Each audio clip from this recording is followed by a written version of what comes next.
Welcome to Kenton's videos. Enjoy the video. In this video, I will show how to change Ford Fusion rear brakes. Begin by parking on level ground and engaging the parking brake.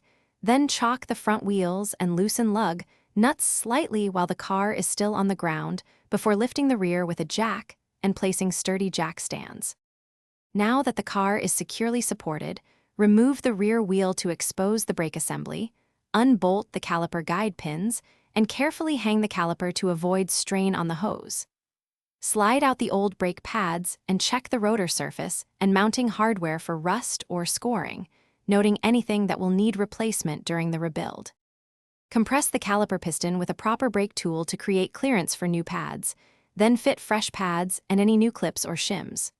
Reinstall the caliper and torque the guide pins and caliper bolts to manufacturer recommendations, remount the wheel, lower the car, and torque lug nuts.